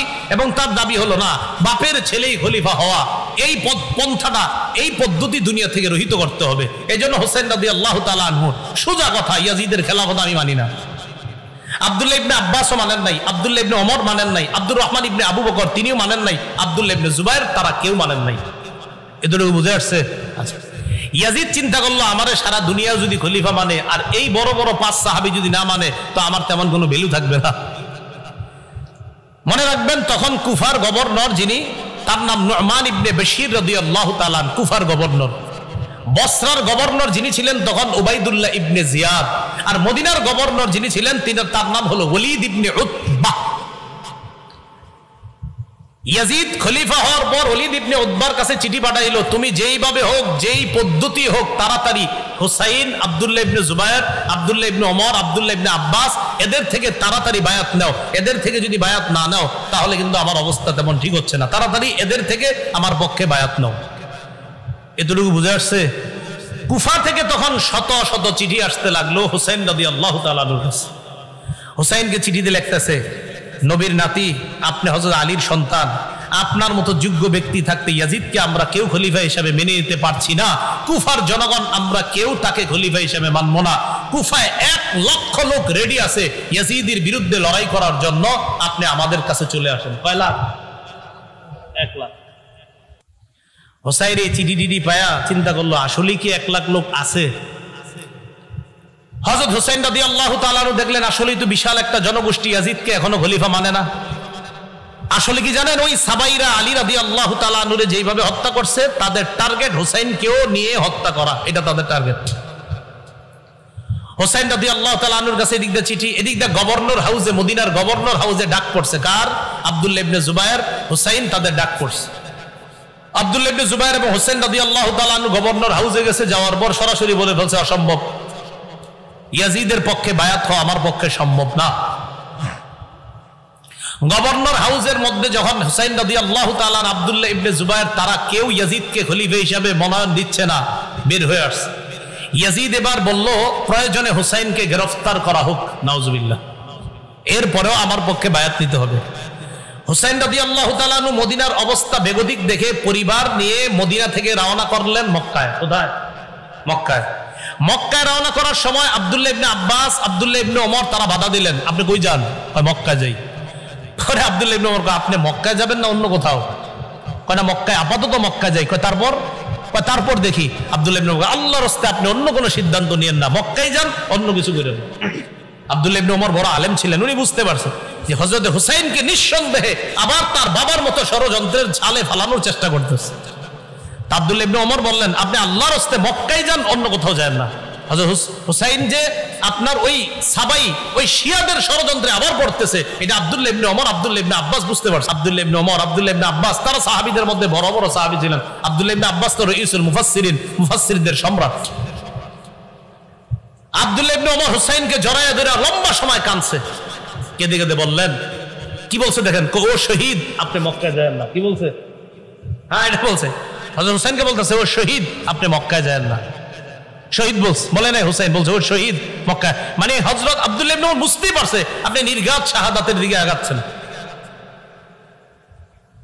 হযরত হুসাইন রাদিয়াল্লাহু তাআলা আনহু বিদায় নিলেন আব্দুল্লাহ ইবনে ওমরের কাছ থেকে। আব্দুল্লাহ ইবনে আব্বাস বলছে কোথায় যান? আপাতত মক্কায়। আপনার অন্য কোনো উদ্দেশ্য আছে? সেখানে গিয়ে সিদ্ধান্ত নিব। আসলে হযরত হুসাইন মনে মনে মোটামুটি সিদ্ধান্ত যে কুফাবাসীর যেহেতু চিঠি আসতেছে, দেখি কুফায় যাওয়া যায় কিনা। রওনা করলেন মক্কায় পরিবার নিয়ে। মক্কায় যাওয়ার পর আব্দুল্লাহ ইবনে ওমর রাদিয়াল্লাহু তাআলা আনহু বড় বড় সাহাবী যারা, তারা বাধা দেওয়ার পরও তিনি মক্কায় গেলেন। ইতিমধ্যে আব্দুল্লাহ ইবনে আব্বাস, আব্দুল্লাহ ইবনে ওমর, আব্দুল্লাহ ইবনে জুবায়ের তারা ইয়াজিদের খেলাফতকে মেনে নিয়েছে। কথা বুঝছেন নি? আব্দুল্লাহ ইবনে আব্বাসও মেনে নিয়েছে, আব্দুল্লাহ ইবনে ওমরও মেনে নিয়েছে। তারা মেনে নিয়েছে কেন? তারা বললেন বিশাল বড় কোনো রক্তক্ষয়ী যুদ্ধের আশঙ্কা থেকে হেফাজতের জন্য আমরা ইয়াজিদের খেলাফত মেনে নিলাম। এরা খেলাফত মেনে নেওয়ার পর হুসাইন রাদিয়াল্লাহু তাআলা আনহু যখন মক্কায় গেলেন, মক্কায় আরো চিঠি আসতে থাকলো, প্রচুর চিঠি। চিঠিতে শুধু একই কথা, আপনি আসেন কুফায়। এক পর্যায়ে কুফার অবস্থা যাচাই করার জন্য হুসাইন তার চাচাতো ভাই মুসলিম ইবনে আকিলকে পাঠাইছে কুফায়। তুমি যাও কুফার অবস্থা যাচাই করে আমারে জানাইবা। মুসলিম ইবনে আকিল কুফায় যাওয়ার আগেই, কুফার গভর্নরের নাম ছিল নোমান ইবনে বশির, মনে রাখবেন। ইয়াজিদ চিন্তা করলো নোমান ইবনে বাশিরকে যদি কুফার গভর্নর রাখি তাহলে ওনার দ্বারা তেমন কাজ হবে না। তেমন কাজ মানে অর্থাৎ ওনার দ্বারা হযরত হুসাইনের বিরুদ্ধে তেমন কাজ নেওয়া যাবে না, কারণ উনি নরম সাহাবী। ইয়াজিদ কি করলো? বসরার গভর্নর উবাইদুল্লাহ ইবনে জিয়াদকে কুফার গভর্নরও বানায়া দিল, মানে দুই এলাকার গভর্নর একজনে বানায়া দিল। উবাইদুল্লাহ ইবনে জিয়াদ একটু শক্ত টাইপের মানুষ ছিল, স্বৈরচারী আচরণ তার মাঝে আগে থেকে ছিল। উবাইদুল্লাহ ইবনে জিয়াদ কুফায় এসে বলল উবাইদুল্লাহ ইবনে জিয়াদ। এদিক দিয়ে মুসলিম ইবনে আকিল কুফায় যাওয়ার পর দেখলো কুফার জনগণ আসলে হযরত হুসাইনকে চায়। 12,000 মানুষ মুসলিম ইবনে আকিলের হাতে বায়াত হলো হযরত হুসাইনের পক্ষে। মুসলিম ইবনে আকিল যার বাসায় আশ্রয় নিয়েছে তার নাম হানি ইবনে উরওয়া। বলেন কি নাম? উরওয়া। এদিক দিয়ে উবাইদুল্লাহ ইবনে জিয়াদের কাছে সংবাদ আসছে যে হুসাইনের পক্ষে এক ব্যক্তি বায়াত নিচ্ছে, সে নাকি হানি ইবনে উরওয়ার ঘরের মধ্যে আছে। এই হানি ইবনে উরওয়ার ঘরে গিয়ে হানি ইবনে উরওয়াকে অ্যারেস্ট করে বন্দী করে নিয়ে আসছে। হানি ইবনে উরওয়াকে বন্দী করার পর মুসলিম ইবনে আকিল 4000-এর একটা বাহিনী নিছে হানি ইবনে উরওয়াকে ছুটিয়ে আনার জন্য, মানে জেলখানা থেকে বন্দী করে আনবে। জেলখানা থেকে বন্দী করে যখন আনার জন্য গেছে, যে যাওয়ার পর 4000 ওই মানুষ যাদেরকে নিয়ে গেছে এদের মা বোন ভাইয়েরা আইসা এদেরকে বুঝাইতে লাগলো, এই তোরা থাকিস না, এখান থেকে চল, যে যার যার মতো চল। এই কথা বইলা যখন নিয়ে গেছে, হযরত মুসলিম ইবনে আকিল পিছনে তাকায় দেখে আর আছে 60 জন। কয়জন ছিল? কয় হাজার আছে? কয়জন? একটু পরে দেখে 50 জন, একটু পরে দেখে 30 জন আছে, একটু পরে দেখে উনি ছাড়া আর কেউ নেই। এই যে জি, ইহাকেই শিয়া বলা হয়। ইহাকে কি বলা হয়? হ্যাঁ, খুব ধূর্ত। মুসলিম ইবনে আকিল একা একা রাস্তায় পথ চলতেছে, কই যাবে কি করবে কিচ্ছু বুঝতেছে না। হঠাৎ এক বাসার সামনে গিয়ে দেখে এক মুরব্বী মহিলা, তার নাম লেখছে অনেকে তোয়াওয়া, তোয়াওয়া কেউ লেখছে, আর অন্য নামও লেখছে। এই মুরব্বী মহিলা কয়, কে তুমি? উনি বললেন, দেখেন আমি অপরিচিত একজন, এই শহরে আমি অপরিচিত, আমি জানি না কোথায় থাকবো, আমার প্রতি একটু দয়া করবেন। আমি হযরত হুসাইন রাদিয়াল্লাহু তাআলা আনহুর একজন দূত হিসেবে আসছিলাম, আমার একটু আশ্রয় দেন। তিনি তাকে ঘরে আশ্রয় দিলেন। তার ছেলে আবার বাহির থেকে আইসা জানতে পারছে আমাদের ঘরে একজন মেহমান আছে, দেখে কি আম্মা আপনার ওই চুপে চুপে ওই মেহমানকে খানা পৌঁছায়, পানি পৌঁছায়। ছেলে সন্দেহ করলো আম্মা কাকে খানা দেন। এক পর্যায়ে বলতে বাধ্য হয়েছে যে এক ব্যক্তি আমগো ঘরে আশ্রয় নিছে। গিয়ে দেখে এই সেই ব্যক্তি, তার নাম মুসলিম ইবনে আকিল, যাকে গ্রেফতারি পরোয়ানা পুরা কুফার মধ্যে চলতেছে। উবাইদুল্লাহ ইবনে জিয়াদকে জানায়া দিল। জানায়া দেওয়ার পর মুসলিম ইবনে আকিলকে অ্যারেস্ট করছে। মুসলিম ইবনে আকিলের অ্যারেস্ট করার লম্বা হিস্ট্রি আছে, যেদিকে যাব না। গভর্নর হাউসের ছাদের উপর উঠায়া সেখান থেকে নিচে ফালায়া মুসলিম ইবনে আকিলকে হত্যা করছে। মুসলিম ইবনে আকিলকে হত্যা করার আগে আশআস নামে এক ব্যক্তিকে মুসলিম ইবনে আকিল কানে কানে বলছে, আহারে নবীর নাতি হুসাইনকে আমি চিঠি পাঠিয়ে দিছি কুফায় আসার জন্য, যদি পারেন মেহেরবানি করে আপনি তাড়াতাড়ি খবর পাঠান নবীর নাতি হুসাইন যেন কুফায় না আসে। খবর কিন্তু পাঠাই দিছে কুফায় আসতে, এবার আবার বলছে খবর পাঠায় দিয়ে বলেন যেন না আসে।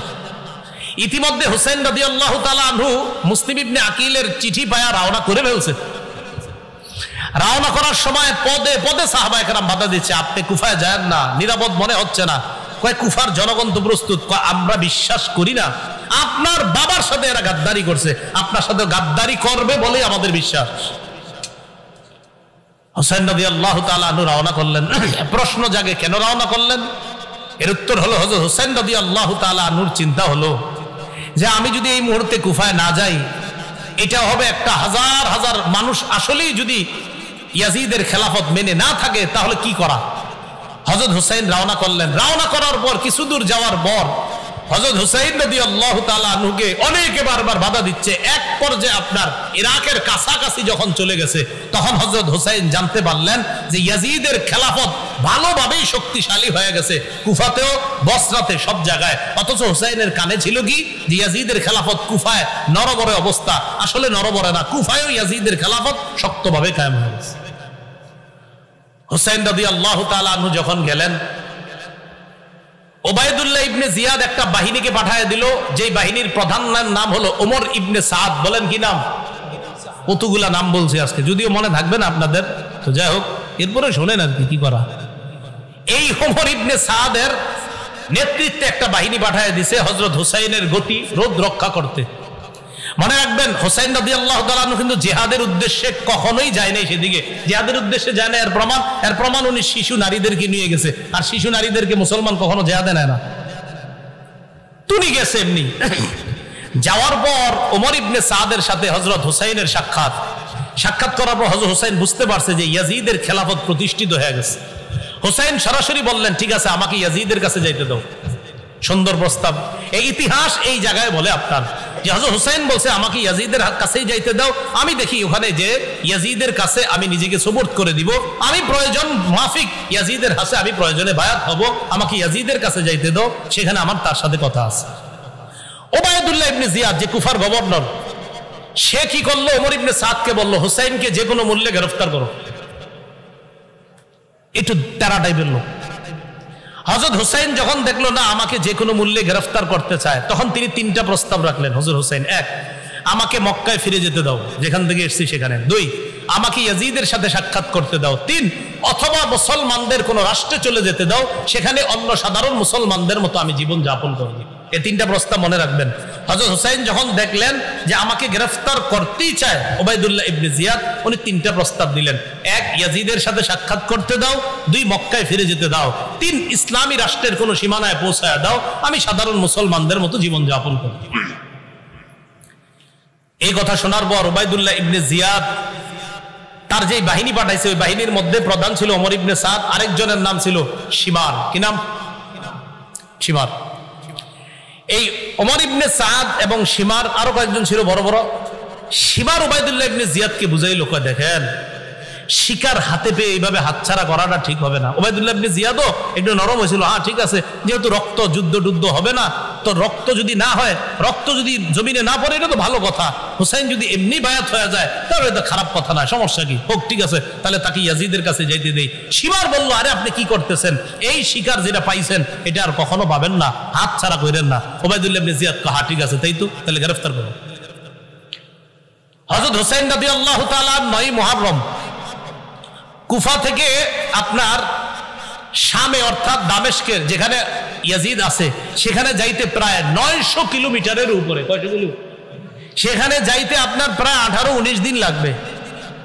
সেখানে মাত্র 5 দিন রাস্তা অতিক্রম করার পর প্রায় 45 অথবা 72.5 কিলোমিটার রাস্তা, 45 মাইল 72.5 কিলো আর কি, মাইল আর কিলো তো আপনারা জানেন পার্থক্য আছে। 45 মাইল 72.5 কিলোমিটার অতিক্রম করার পর 10ই মুহররম কারবালার প্রান্তরে গিয়ে উপস্থিত হয়, অথবা 9ই মুহররম রাতের আগেই সেখানে উপস্থিত হয়। উপস্থিত হওয়ার পর ওমর ইবনে সাদের নেতৃত্বে সেখানে তাদের দলবল রেডি। হযরত হুসাইনের সাথে মাত্র 72 জন। হুসাইন রাদিয়াল্লাহু তাআলা আনহু বুঝতে পারলেন যে আমাকে কোনোভাবে ইয়াজিদের কাছে আর যেতে দেওয়া হবে না। 10ই মুহররম সকালবেলা ফজরের নামাজ, এই নামাজে ওমর ইবনে সাদ তার নেতৃত্বে দলবল নিয়ে উপস্থিত ফজরের নামাজ পড়লো। কোন কোন বর্ণনাকারী ঐতিহাসিকরা লেখছে এরাও হযরত হুসাইনের ইমামতিতে ফজর পড়ছে। হুসাইন ইমামতি করছে, ওই বিরোধী দলও তারা হযরত হুসাইনের ইমামতিতে নামাজ পড়ছে। কারবালার প্রান্তরে ফজরের নামাজের পর যুদ্ধের ঘোষণা হলো। এর আগের দিনে রাতের ব্যাপারে ঐতিহাসিকগণ কিছু কথা লেখছে। হযরত হুসাইন তাবুর মধ্যে ঘুমায় আস, কিছু স্বপ্ন দেখছে, তার বোন পাশে ছিল। স্বপ্ন দেখার পর হঠাৎ উঠে উঠছে, বোন জিজ্ঞাসা করছে ভাইজান কি হয়েছে? হযরত হুসাইন বললেন কিছু না। আবার বলছে কি হয়েছে? তো বললেন অচিরে আমি আমার নানার সাথে সাক্ষাৎ করব, অচিরে আমি আমার নানার সাথে সাক্ষাৎ করবো, ইত্যাদি আরো অনেক স্বপ্নের কথা লেখে। বোন কান্না শুরু করছে। হুসাইন বললেন সাবধান, আমি ইন্তেকালের পর তোমরা আমারে নিয়ে মাতম করবা না। কি করবা না? বলেন জোরে, কি করবা না? কি করতেছেন? হযরত হুসাইন বলতেছে সাবধান, আমি ইন্তেকালের পর এই সমস্ত কিছু করবা না। বোন রে বলতেছে হুসাইন। তো হুসাইনের অনুসরণ দাবি কইরা, হযরত হুসাইনের অনুসরণ যদি করেন যে আমরা তার আশেক দাবি করে উল্টা পাল্টা যদি তাকে কেন্দ্র করে আমরা করি, এটা হযরত হুসাইনের প্রতি মহব্বত হবে না, এটা বরং ওই সাবাই গোত্র যে মিশন বাস্তবায়ন করতে চেয়েছে ওই মিশন বাস্তবায়নের একটা প্রতিফলন এই যুগে ঘটে। যারা হুসাইনকে কেন্দ্র করে নিজেদের শরীর রক্তাক্ত করে, শরীরের উপর জুলুম করে, এটা হুসাইনের মহব্বত পরিচয় না, বরং ওই সাবাই গোত্রের মহব্বতের পরিচয়। যারা চাইছে মুসলমান উল্টা পাল্টা করতে থাকে, নিজের বন্ধু বলছে সাবধান, কান্নাকাটি করবা না। আপন বন্ধু বলে দিচ্ছে এগুলো করবা না, আমার ইন্তেকালের পর উল্টা পাল্টা কিছু করবা না। একদম স্পষ্ট আল বিদায় নেহার বর্ণনা। 10ই মুহররম কারবালার প্রান্তরে লড়াই শুরু। লড়াইয়ে আপনার নু'মান ইবনে বশির রাদিয়াল্লাহু তাআলা আনহু সেখানে এসেছিলেন। না, নু'মান ইবনে বশির না, আপনার ওই প্রান্তরের মধ্যে হুর ইবনে জিয়াদ তিনিও এসেছিলেন। এই হুর ইবনে জিয়াদ যখন দেখলেন নবীর নাতির বিরুদ্ধে আমরা অস্ত্র উঠেই দিয়েছি, অনেক মায়া লেগে গেছে, তিনি জোরে একটা চিৎকার দিলেন, এই তোমরা কার বিরুদ্ধে লড়াই করতেছো? এ তো মুহাম্মদ সাল্লাল্লাহু আলাইহি সাল্লামের নাতি। উনি তার দল ছেড়ে হযরত হুসাইনের দলে যোগ দিয়েছে কয়েকজন নিয়ে। তো তিনিও লড়াই করতে করতে শহীদ হয়ে গেছে। হযরত হুসাইনের সাথে যারা ছিল আস্তে আস্তে সবাই শহীদ হয়ে গেছে। হযরত হুসাইনের সন্তান আব্দুল্লাহ, আরে নাবালেগ শিশু বাচ্চা, এই বাচ্চাটাকেও শহীদ করে দেওয়া হয়েছে। হযরত হুসাইন একা কারবালার প্রান্তরে। কারবালায় হযরত হুসাইন যখন একা, বিপরীত পক্ষ সৈন্য যারা, তাদের মাঝে কেউ সাহস করতেছে না হযরত হুসাইনকে হত্যা করার জন্য। হযরত হুসাইনের ব্যাপারে ঐতিহাসিকগণ লেখছেন, উনি যখন একা লড়াই করতেছিলেন মনে হচ্ছিল যেন হাজারো যোদ্ধার শক্তি নিয়ে লড়াই করতেছিলেন একা। তো এক পর্যায়ে উনি নিস্তেজ হয়ে এক জায়গায় বসা, কেউ তার উপরে তরবারি উঠানোর জন্য সাহস করতেছে না, কারণ প্রত্যেকের চিন্তা যে আমার তরবারি দ্বারা যেন নবীর নাতির শহীদ না হয়। প্রত্যেকের যে না, ও মা, আমার তরবারি যেন নবীর নাতির উপরে না পড়ে, প্রত্যেকে এই ভয় পাইতেছে যে না আমি না। আরেকজন কয় আরে তুমি করো, প্রত্যেকে বলতেছে না অন্যজন। সীমার চিন্তা করে দেখলো ঘটনা কি, কেউ হত্যা করতেছে না কেন। হঠাৎ বললো আচ্ছা তোমরা দুশ্মনের উপর অস্ত্র চালাচ্ছ না কেন? সীমারের এই কথা শুই না, আরেকজনের নাম সিনান। এই সীমারের কথায় সিনান, কেউ কেউ আরেকজনের নাম লেখছে আপনার, তারা দুইজনে মিলে একজন অস্ত্রের আঘাত করছে, আরেকজন বর্ষার আঘাত করে হযরত হুসাইনের দেহ থেকে, কল্লা থেকে মস্তক আলাদা করে দিয়েছে। কারবালার প্রান্তরে হযরত হুসাইন রাদিয়াল্লাহু তাআলা আনহু শহীদ হয়ে গেলেন কারবালার প্রান্তরে। হযরত হুসাইন রাদিয়াল্লাহু তাআলা আনহুর শাহাদাত, এটা কেন্দ্র করে আমরা যে বিষয়গুলো বুঝি, যে সর্বশেষ তিনি চেয়েছিলেন ইয়াজিদের সাথে দেখা করার জন্য, তিনি মক্কায় ফিরে যেতে চেয়েছিলেন, তিনি চেয়েছিলেন ইসলামী কোন রাষ্ট্রে চলে যাওয়ার জন্য। এই জায়গায় খলনায়ক হিসেবে যাদেরকে দাঁড় করানো যায়, উল্লেখযোগ্য একজন উবাইদুল্লাহ ইবনে জিয়াদ, সীমার, সিনান, তাদেরকেও দাঁড় করানো যায়। আর ইয়াজিদের সেই ঘোষণা যে উবাইদুল্লাহ ইবনে জিয়াদকে বলেছিল যে শোনো, আমার বিরোধিতা যেই করবে তাকে অ্যারেস্ট করবা, তাকে গ্রেফতার করবা, যাকে আমার বিরুদ্ধে পাবা তাকে অ্যারেস্ট করবা। এই ঘোষণাটাও এটা সঠিক ঘোষণা ছিল না।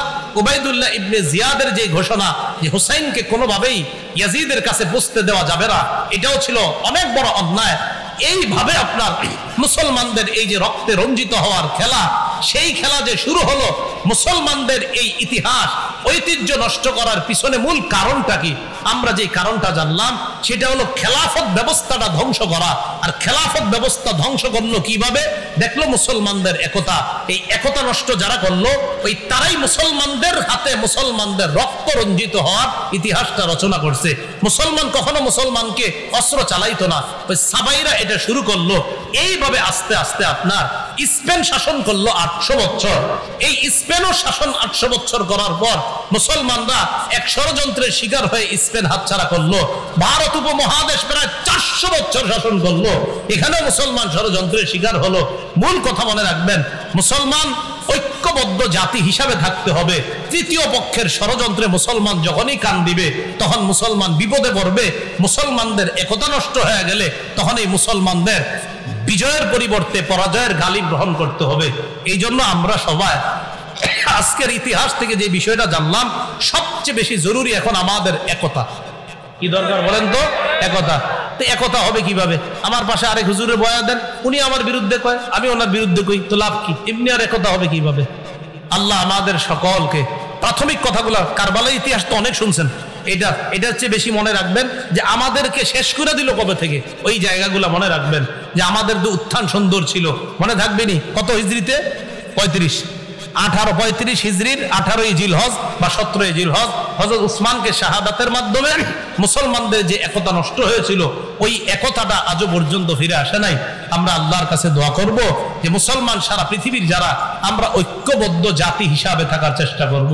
আল্লাহ পাক রব্বুল আলামিন আমাদের সকলকে আজকে যে কথাগুলো জানলাম, একতা যেন আমরা অর্জন করতে পারি, আল্লাহ তৌফিক দান করেন।